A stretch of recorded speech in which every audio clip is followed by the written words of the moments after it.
Once again. Okay.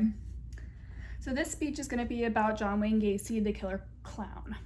So, John Wayne Gacy was known as a friendly man who was loved by his friends and community, from throwing huge summer parties that had up to 400 attendees, including politicians, to visiting hospitals with children that were sick, stuck in the hospital, just waiting for his alter ego, Pogo the Clown, to visit.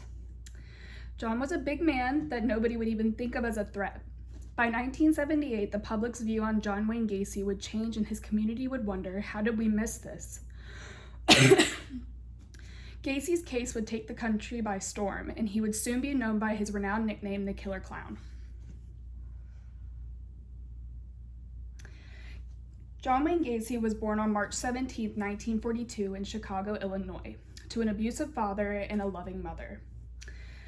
John was emotionally and physically abused by his alcoholic father, who would call him a sissy and claimed he would grow up queer if he didn't take his beatings like a man. When John was a teenager, his father bought him a car. His father would often take the keys as a teenager if John didn't listen to what he said, which prompted John to buy a second set of keys until his father would take off the distributor cap to the car and it wouldn't start.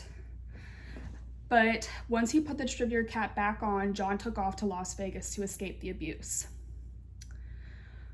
While John was in Las Vegas, he was running out of money extremely quickly, so he picked up a job with ambulatory services and then moved to Palm Mortuary. Palm Mortuary was where John had his first experience with the dead when he climbed inside the coffin of a deceased teenage boy. John was so shocked by his own actions that he called his mother asking if his father would let him move back in at home. After this, Gacy straightened up for a short while in 1964. He married a co-worker named Marilyn Myers and became vice president of the Springfield JCs and was named third most outstanding JC in Illinois.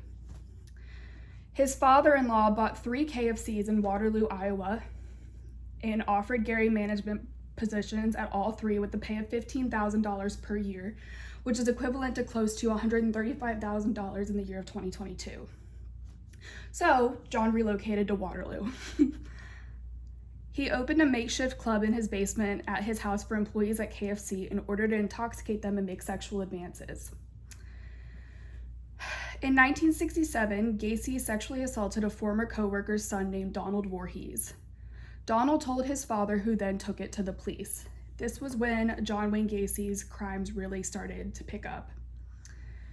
Gacy was indicted on a sodomy charge and sentenced to 10 years in prison, though he only ended up serving 18 months. The same day that he was charged, his wife filed for divorce the exact same day, and it was finalized in September of 1969. Gacy only served 18 months in prison due to his role as a model prisoner, which, as a model prisoner, he was a head cook. He helped increase prisoners' pay and supervised projects to improve living conditions for prisoners.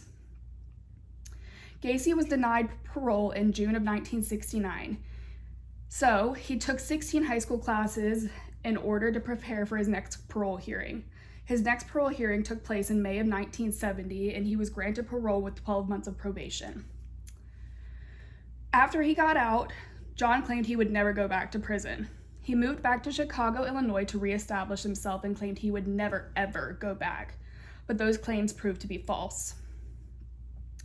Gacy founded his own construction company called PDM Contractors and was a part-time clown. Gacy would choose his victims from his employees at PDM. He hired many teenage boys to help with construction. And as part of a clown club, he would oftentimes perform at children's parties, charity events, and would even visit sick children in the hospital to boost their mood. Gacy's first murder took place in January of 1972. Gacy lured a young boy named Timothy McCoy into his car with a promise to give him a tour of Chicago and a safe place to sleep. He killed McCoy in what he thought was self-defense after he found McCoy standing in his doorway to his bedroom with a knife.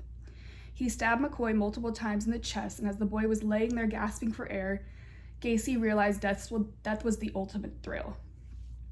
He realized he made a mistake as he had walked into the kitchen, only to see that McCoy had made the two of them a fresh breakfast consisting of eggs and bacon.